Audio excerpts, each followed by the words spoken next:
কান নবীর শান শুনে নাই, যেই জবান নবীর শান বলতে পারে নাই, যেই হাত নারায়ে রিসালাত বলতে পারে নাই, যেই কদম মুস্তাফার গোলামি করতে পারে নাই, আমার মাওলা বলে জিন্দা নয়, মরা মরা মরা। তো বাংলার জমিনে মাদ্রাসা ছিল, মসজিদ ছিল, কোরআন ছিল, দুরি দাড়ি ছিল, টুপি ছিল। খাজা ফরি বাবা খাজা ফরি দেখলেন টুপি তো আছে, দাড়ি তো আছে, জুব্বা তো আছে, কোরআন তো আছে, মসজিদ তো আছে, বুকে নবী নাই, নবী নাই, নবী নাই, মরে গেছে, মরে গেছে। খাজা ফরি নবীর নূর দিয়ে আমাদেরকে জিন্দা করে দিয়েছে। আগে কেউ বলতো সুন্নিয়ত চট্টগ্রামের বাহিরে নাই, শুনেছি আজ চোখে দেখেছি। যেখানে সুন্নিয়ত নাই বলবে আমি বলবো না না না, তুমি আন্দরশির ফরিদপুরে চলে যাও, সেখানে হুসাইনের বাগান দেখতে পাবে। তুমি এনায়েতপুরে চলে যাও, সেখানে হুসাইনের বাগান সাজানো আছে।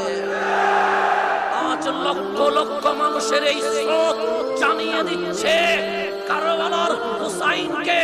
হুসাইন কারবালায় আপনি একলা ছিলেন, বিপরীতে এজিদ ছিল, কিন্তু দেখে যান ফরিদপুরে এজিদ নয়, সব হুসাইনই বসে আছে। বিছানায় ঘুমাইতে বললাম, জিজ্ঞেস করবা না? আলী বললেন কেন?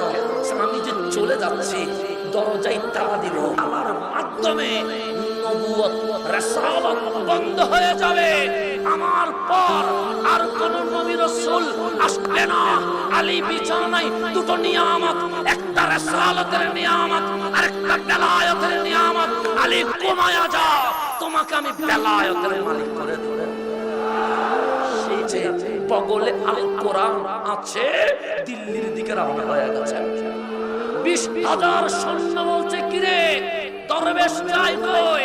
হাতে তো তরবারি নাই, আছে তো তাসবিহ, বগলে তো অস্ত্র নাই, আছে তো আল কোরআন, মাথায় তো আছে পাগড়ি, মুখে তো আছে দাড়ি, যাচ্ছে কই?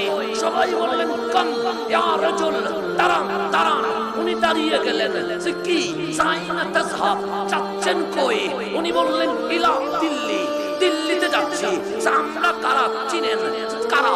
আমরা সুলতান গৌরীর সৈন্যবাহিনী। তো তোমাদের এই অবস্থা কেন? দিল্লির রাজার নাম পৃথ্বীরাজ, বড় ভয়ঙ্কর, বড় উগ্র, বড় হিংস্র। সে আমাদেরকে মেরে রক্তে লাল করে ফেলেছে।